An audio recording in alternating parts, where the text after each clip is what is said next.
two British men walked out of their respective homes in the city of Southampton in the UK on the night of December 3 of 2025. One was Henry Nowak, an 18-year-old Polish British boy walking home after a night out with his friends, and the other was a 23-year-old British Sikh man by the name of Vickrum Digwa. A random encounter between these two men turned out to be Henry's last night on earth. Henry Nowak was handcuffed, and at some point, just like George Floyd, his last words were, "I can't breathe." What should have been an ordinary night out became a fatal chain of assumptions.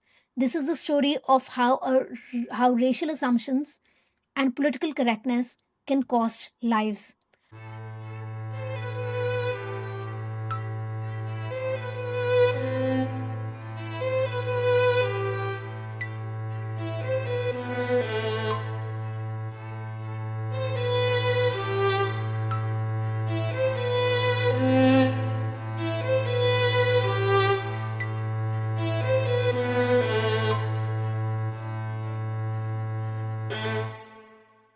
Hi, welcome to Collectively Vigilant. I'm Dr. J.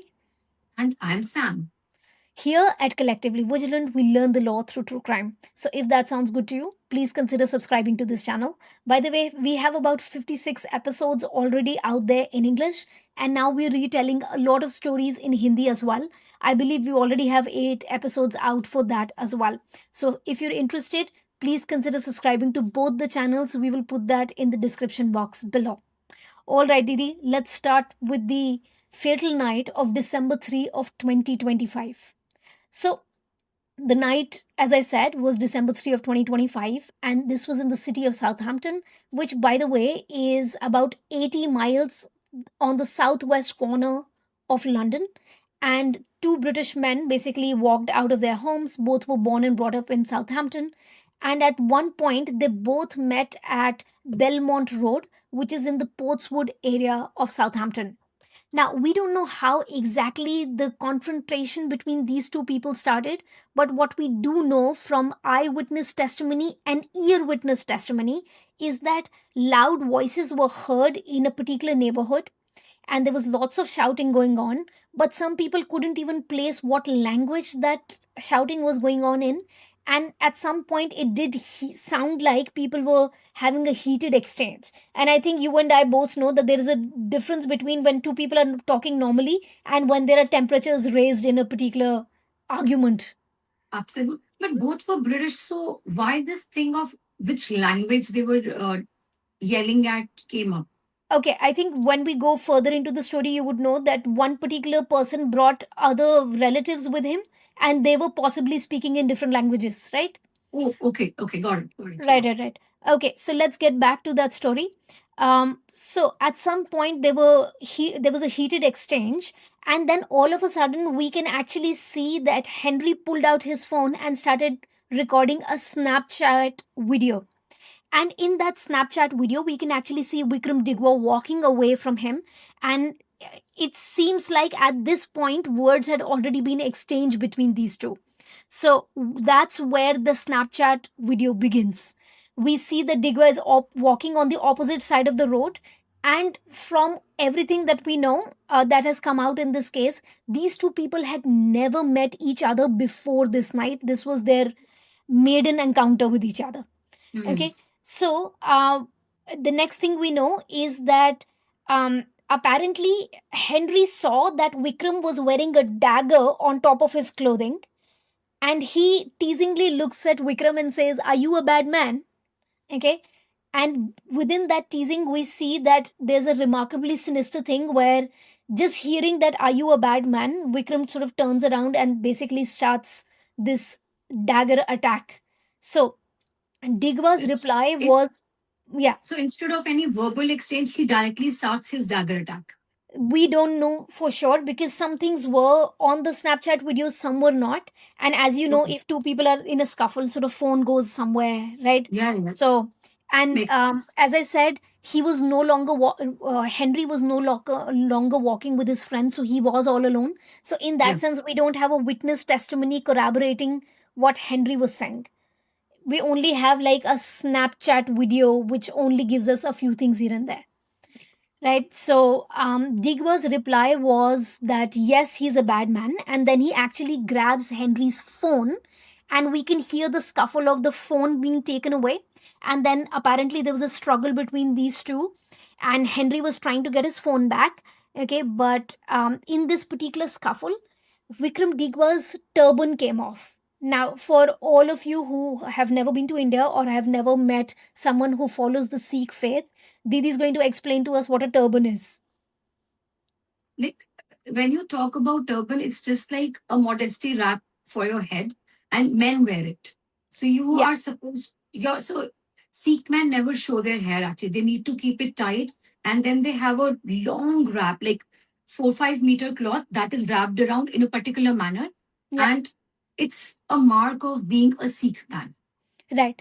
And another mark of being a devout Sikh man is also to actually carry a dagger, which is Yeah, exactly what Vikram Digwa was. So he had the one marker on top of his head of being a Sikh man, and the other was the kirpan that he was. Kirpan is the Punjabi word for a dagger, basically. it's a smaller dagger that's worn on your waist. Right, right, And right. some people have like it's a strap kind of a thing. So generally people hide it under their clothing. But Yeah, in yeah. this case, he was wearing over his clothes, it seems. Right. So then apparently we can hear this on the Snapchat video. There is also some ear witness testimony. So all this has been put together. When Digwa at some point turns around, he takes one of the two knives that he had, and Okay. Not one he but two.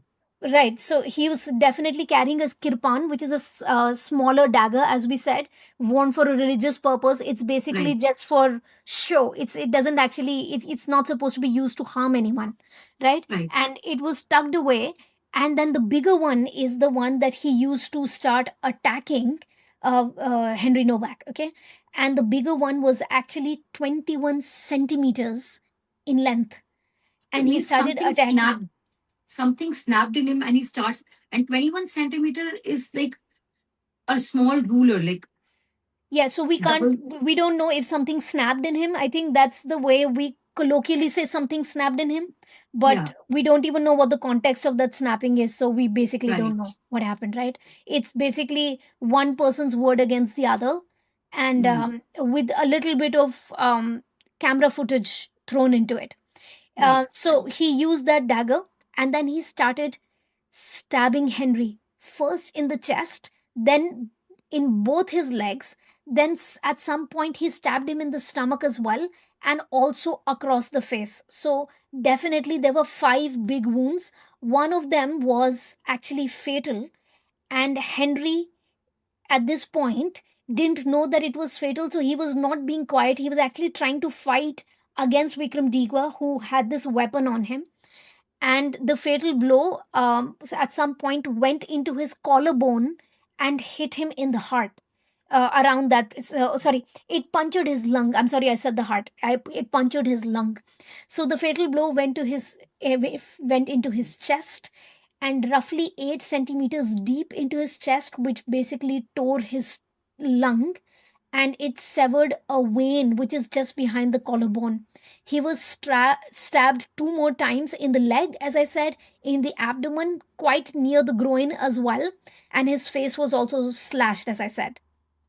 He sustained this deliberate attack, and then he was trying to get away from Vikram Digwa, and at some point he basically, even in that state, tries to hop over a fence and puts himself on the other side of a wall. Okay, and then he eventually lands on top of a rubbish bin, which broke my heart when I heard that. And then at some point he rolled over on the hood of a car, and that basically became like his resting spot for a while. So he was bleeding all over the pavements, and you can actually see blood drops going up to the fence and then up to the other side of the wall. At this point, Vikram Digwa also started filming as well, and we can see that Henry is trying to climb a fence at this point when Vikram Digwa's camera footage starts. Okay, and that means the attack had already happened, and Vikram Digwa started filming the video after the attack had already happened. So by this time, the police had actually arrived already, which is quite interesting. Digwa was not alone anymore. He had already called his brother and his parents as well. And his brother is a man by the name of Gurpreet Digwa, who was 27 at the time the attack happened, which was December 2025. And that he is the one, Gurpreet is the one who called the police. And when he did, he actually told them that his brother Vikram had been racially abused by a white person. Okay.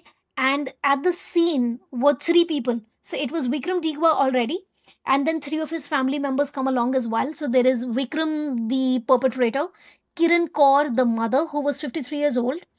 And then during those chaotic minutes, she quickly gets there, and like a ninja, she picks up the attack weapon and she flees the scene with the attack weapon. That's, I found Very that quite swift. interesting. Yeah, Very, very exactly. swift. Very Yeah. swift, and as if she was able to process the entire thing, and she just runs away with the weapon. Or almost like she might have done this kind of thing before. Yeah, definitely. It's Otherwise, like a it's very rehearsed. difficult to have your brain in the right space at that time. Right, right, right. And she like quite quickly was able to do all this. Like, and then on the scene was also Moga Singh, who was at this point 52 years old, who's the father. So, and basically the way this night turned out was by the police, by the time the police come up, these three people, along with Vikram, are actually basically telling the police, talking in the police's ear, and saying they were, the whole narrative was that Henry Nowak had racially abused Vikram, and that's why Vikram had basically had a scuffle. Nowhere on the 999 emergency call do we actually hear the word knife attack, stabbing, nothing whatsoever. Remind me at some point, I have to tell you something even more unsavory about the father Moga Singh. So Okay. by the time the police show up, family's words against this dying stranger, and the whole family had already lined up the same account and the same narrative, and then they spoke in unison with the police. And by this time, Henry was conscious, but he was stabbed and he didn't even know that his body was going into shock. Okay, so at this point, hearing this narrative, the police actually handcuff Henry Nowak, who by the time had already rolled onto a rubbish bin and then onto a hood of a car and had fallen on the pavement at this point. So When the he was police did not handcuffed, see any blood on him or the gash on the face, collarbone, nothing. so on this day, as I said, it was December 3, it's the UK, it's quite cold. Everybody's wearing jumpers and sweaters, and everybody's clothing is up till here. There was no visible uh, injury that the police could see, and we also have to say that this was about midnight. Okay, so it's cold, it's midnight. I'm not sure what the visibility was at this point. We don't know about the street lights or whatever, but according to the police, they were visibly, they couldn't see all this. Maybe the injuries became more pronounced with time, but at this point it was still fresh. It was the first few minutes of the attack. So at this point, they take this 18-year-old boy, Henry Nowak, away, and they handcuff him. And this whole time, Henry is actually dying right in front of their eyes. And he keeps saying, I didn't say that. I did not say anything racist. And he's trying to prove to these men, the police officers, that he's not the villain of the story.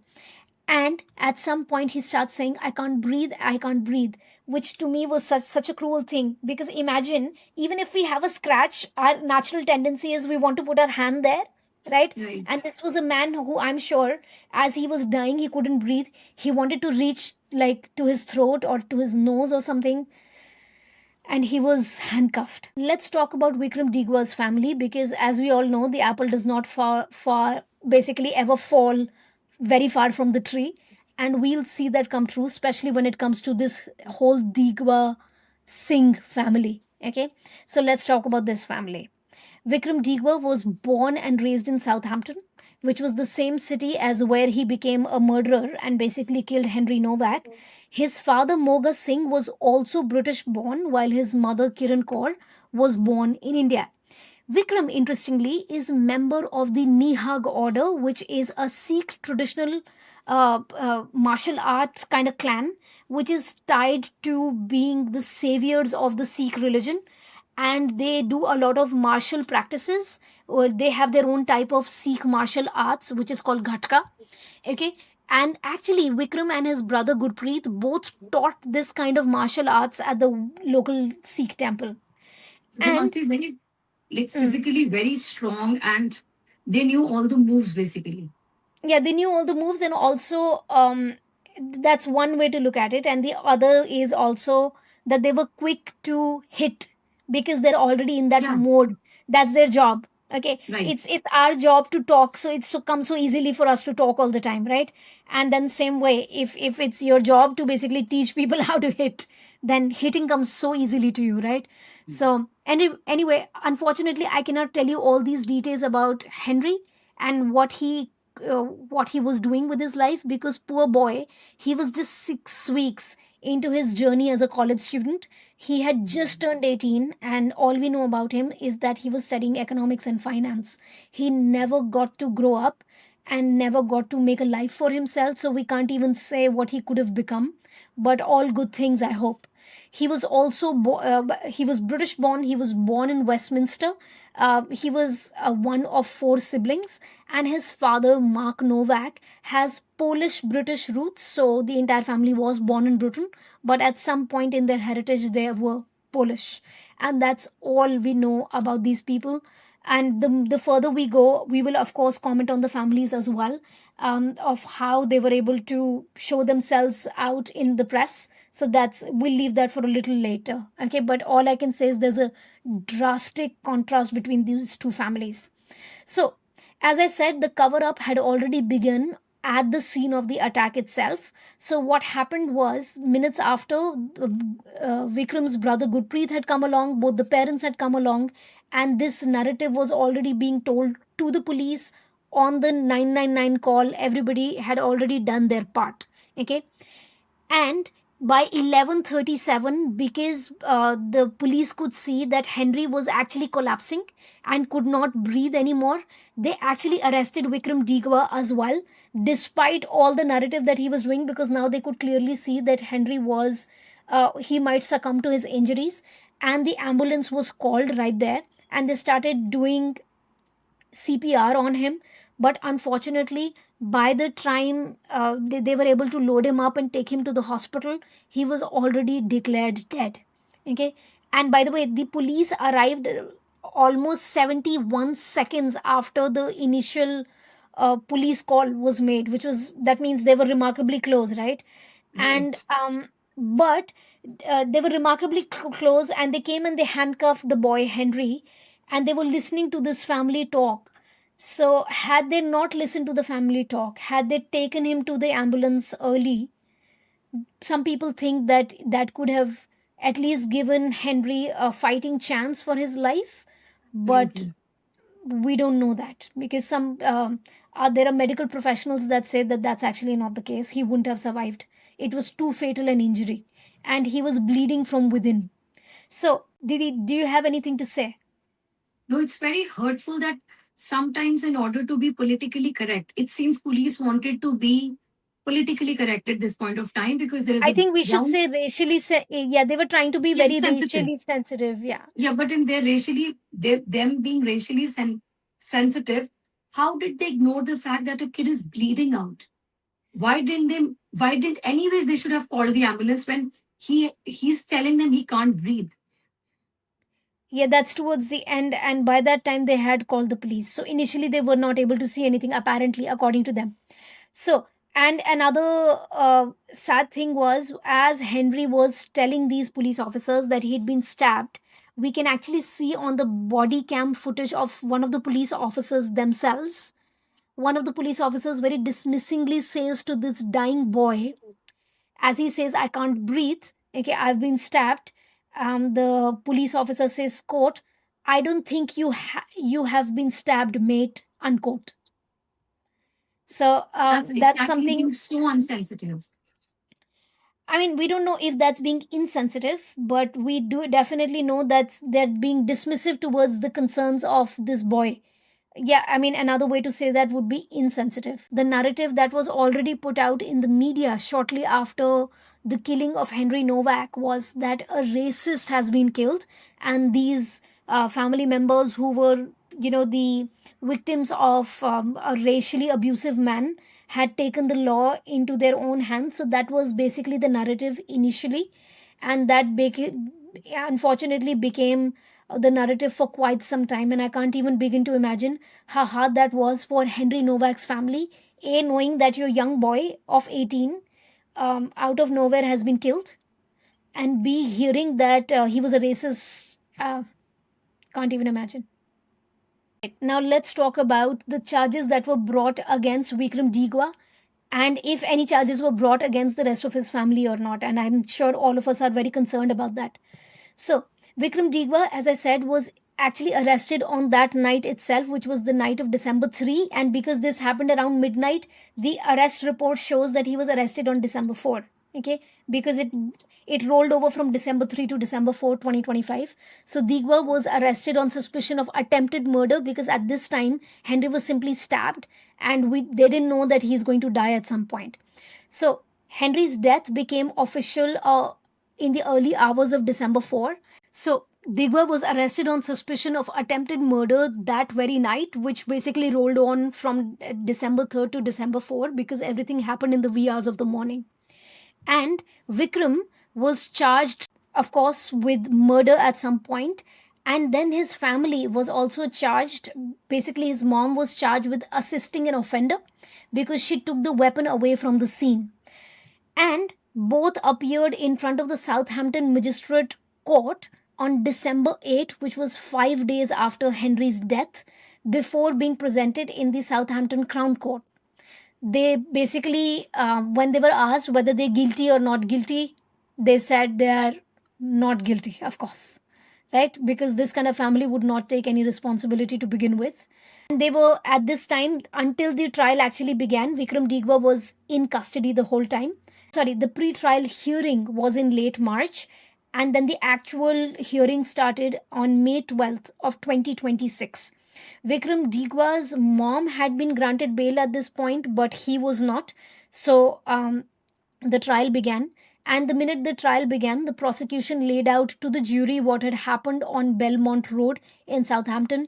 They said that Vickrum Digwa was carrying an unusually large knife, and it was displayed. One could actually see it quite clearly. And that's how the teasing began. Henry simply said, "Are you a bad man?" And that's how the joke actually began, which turned into something so fatal. It's something so minuscule. If you think about it, it's like this boy never got any sensitivity or training, any de-escalation. It's so strange that he was the tutor teaching people martial arts. All right. So jurors were then shown the Snapchat footage and that Henry had recorded in his phone. And fun fact, the whole time, initially, actually Henry's phone was not even with him, because Vickrum Digwa had taken it away, and he actually kept the phone and much later gave it to the police. So he actually had the evidence which would prove that he was the perpetrator on him the whole time. During this trial, one thing which became extremely controversial was a matter of real dispute was whether Sikh people in the UK should be allowed to walk around with a knife. Basically, whether you want to call it a religious dagger, it is a knife at the end of the day. And this was the whole can of worms which opened in the larger public as well, because Henry's killing was picked up by a lot of political parties, especially right wing parties which are anti-immigration, and they basically found their villain in the form of Vickrum Digwa, and they pointed all the frustrations of the general public on this one person, which of course is not fair, but it is true that he mercilessly and for absolutely no reason killed Henry Nowak. So both things are true at the same time. Right. So the blade became a huge question. The fact that it was 21 centimeters long became a really big question.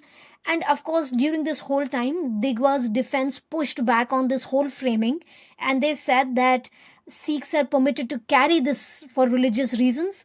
And Vickrum Digwa had only intended to push Henry away from him because Henry was attacking him. So they brought about a self defense claim. However, thankfully, the jury did not buy this at all. And by this time, the larger media was actually piecing things together about Vikram Digwa and his family, and it had come out that Vikram Digwa had actually, him and his brother both were actually on the lookout for several gurdwaras because they were so obsessed with weapons that they had actually picked up a lot of weapons from different gurdwaras and kept them in the house. So when the investigation took place, they found so many machetes, so many knuckle dusters, a dozen swords, ninja swords, four machetes from this family, and even an extendable baton, and even a Japanese chain weapon, So it which means the apparently is parents, used. Hmm. it means the parents were okay with all this. They were aware. They were in on it some way or the other when they're allowing their boys to keep all these deadly weapons at home. Yeah, I mean, one could say that, right? We don't know. We don't Yeah, know. I mean, one boy is 27, he stays at home. The other boy is 23, he stays at home. These are not really men, if you think about it.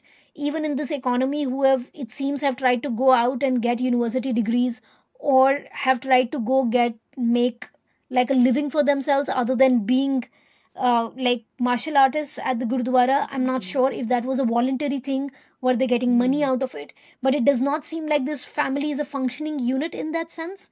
right. But then that's for the psychologist in you to comment on all this. I would stay away from all that. So thankfully the jury did not buy all this, and they did not buy his self-defense plea, and they found him guilty of murder, and then he was put in jail for 23 years. A few months after that, Kiran Kaur, the mother, was also convicted of assisting an offender, which is basically assisting someone after the fact, because you remember she picked up the knife and she took it home. And Right. thankfully, the jury did not buy her plea that she was just a loving mom who was trying to do something for her son. So even she's been put in jail for 3 years. And the sentencing for Kiran Kaur came out on 17th of July 2026. Now, outside of the courtroom, I have to tell you this: there was a marked difference between the temperament of the Novak family and the Digwa family.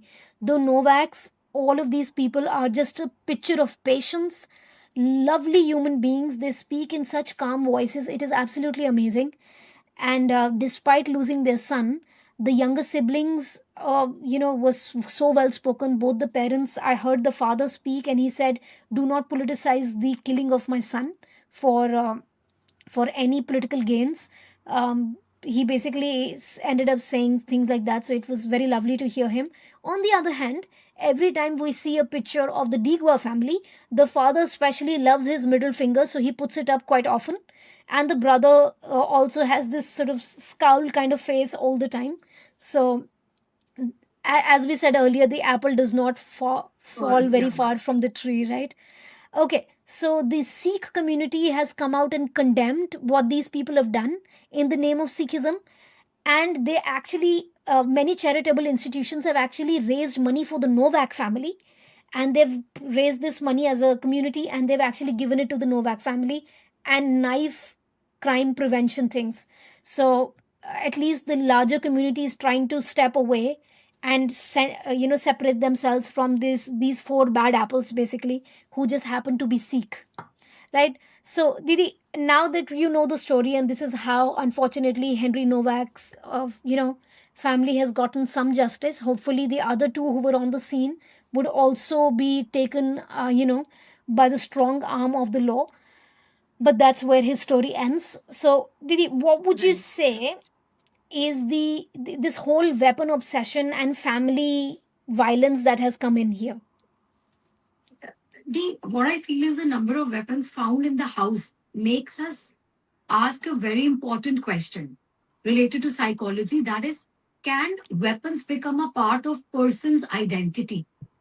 So, in other words, can someone start seeing weapons not simply as objects, and in their case, teaching tools, but as symbols of power, strength, or protection? So, when you were talking about, originally, we were talking about the Kirpan Sikhs keep, it was meant for protection and not for killing. Hmm. But in this case, psychology, it describes this obsession as object identity. Hmm. Um, there is also something called weapons effect, where the research that has been done around it suggests that simply having weapons around a person in a family can actually make aggressive behavior more likely. Yeah. So, like, you remember, we come across many stories where children kill just because there's a gun lying at home. Yeah. And that A happens a young lot kid, in yeah. US cases. So, Yeah. exactly. So, here the important point is that environment itself can influence how people behave. Had he Right. not had these weapons on him, probably both boys would have had a simple fist fight. Yeah. No doubt they would have broken each other's ribs, but Yeah. it would have not ended at someone being in the hospital or, in this case, death. Then, second is, these boys, brothers, were heavily into martial arts and Hmm. they were aggressive to begin with. Otherwise, no, the way Digwa got triggered. Yeah. I always wonder, is it aggressive people who go out and look for weapons, or is it the weapons that make people aggressive? It's just such a catch 22. You don't know where it begins and where Yeah, it ends. And in this family, absolutely. it seems like they were heavily into martial arts, hence they had weapons on them, hence they were even more aggressive. So it's like, yeah, I'm not sure, It's Yeah, we just, have to be very careful here because when you hmm, talk about martial arts, they do not automatically make someone violent. absolutely, yeah. So, yeah, Yeah. in fact, it teaches you discipline, it teaches you self control. And but in this family's case, violence has become closely connected to their identity. So the And it's repeated, also, yeah. I think, go ahead. especially, yeah, especially when it comes to people, men who feel less masculine, they basically use things like daggers and weapons to basically bolster their, like fragile male ego. Probably some of them do. I'm not saying all of them do. Some of them do, because we've also seen this a lot in a lot of these kind of serial killing kind of cases where men go after women with daggers or like knives or any kind of weapon which is sort of penetrative, and it's Yes, supposed to be it's a it's release for supposed, them. yeah, it's a release for them, literally. Yeah. So now Right. in So their case, look at the family, how there is this social learning theory, and this family is a perfect example of that, the which Digwa is, family. So yeah. so see, we were basically discussing the fact that repeated exposure to weapons sometimes reinforces aggressive ways of responding. So this is actually related to social learning theory. Right. And So yeah, this because yeah. case is this case is teaching us, a lot of psychological theories can be brought forth here.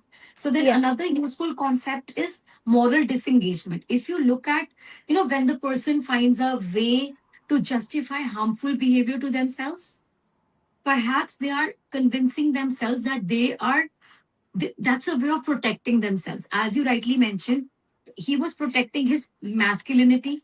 Right. I think so. What's happened here is their identity has fused with the weapons, and it's fused with the martial arts, which might also be the way this family earns money.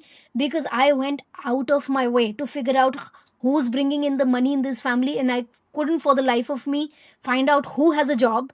I I tried my best. I'm sure if there is someone in the audience who knows all this, please let me know. I would be love to be corrected by this. But I do think this is a family which feels that they're not at par with other people socially, probably economically, and that's why there's a identity fusion with these weapons and gun culture and Right. knife culture.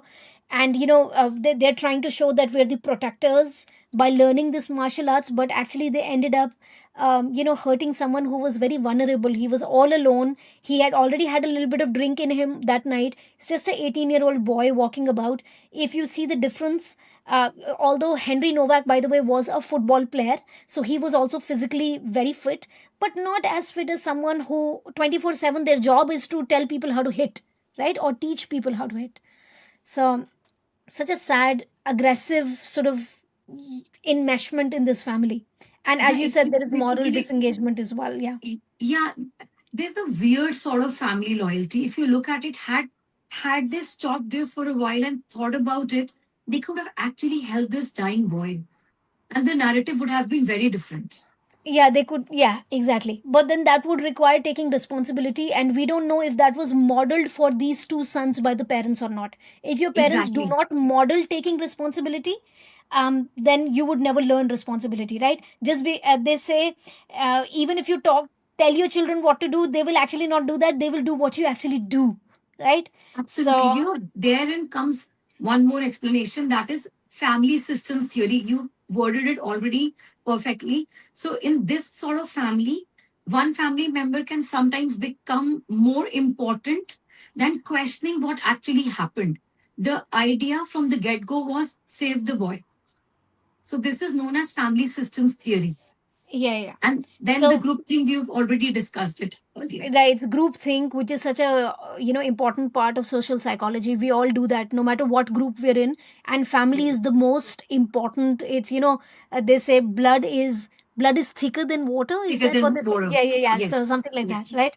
So that's exactly what's happened with this family.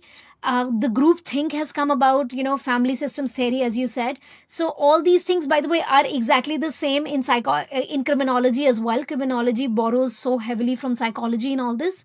Right. So I think what really needs to be discussed here is definitely the what's come out in the media a lot, which is the anxiety of a lot of people in the UK these days, which is everybody says that there is a two-tier policing, and unfortunately, the two-tier policing, unlike in the George Floyd case, here is about protecting the so-called minorities of UK over the majority culture and majority races of the UK. So the police officers that were involved in this were given sensitivity training, and over the past 2 or 3 decades in the UK, increasingly the police apparently has been taught time and time again to see the vulnerable in terms of people who are brown and black, and help them out. So because of this systematic training of the police, the unfortunate thing is, at this point in this particular scenario, the aggressors were actually Vickrum Digwa and his family, and the poor victim was Henry Nowak. So two-tier policing, no matter where it is extremely harmful. Especially in this particular case, it turned out to be even more harmful. And although it did not take the proportions of the George Floyd case, but it is such a watershed moment for having a discussion about how policing takes place in the UK. So that's been really important in this case. And I think one of the things that I forgot to mention earlier is, within the Digwa family, there is this denying of the attack, deny, attack, reverse the victim, and become the offender. So this is called DARVO. Okay, this is talked about a lot within. It's actually very well documented within abuse dynamics, where if I'm the abuser, I will actually make myself into the victim when someone's checking up on us. So this is exactly what this family did. They denied that they ever did anything. They attacked the credibility of Henry Nowak. They reversed the victimhood, and they were actually the offenders themselves. So this is the DARVO narrative, which actually very precisely sequence itself into this particular case, and is a very helpful diagnostic tool of how this group thing has worked. So I hope that the ongoing discussion about two-tier policing in the UK will continue, and we also hope that there will be at least some thought process behind Section 193 of the Criminal Justice Act, which 1988, where if somebody is carrying an article of faith, um, uh, you know, it shouldn't be a dagger. It should not be a sword, and if it is, it should just be probably made out of silicone or something, maybe not made out of metals. Like it's supposed to be something for ornamental value, more like actual killing of someone. So I hope something will happen in that sense. All right, Didi. So let's invite comments from our viewers. I'm sure there are hundreds of things we didn't even think about, which smart people who are in the audience will think about and will let us know. And we'll stop here for today. And until we see you again, stay collectively vigilant.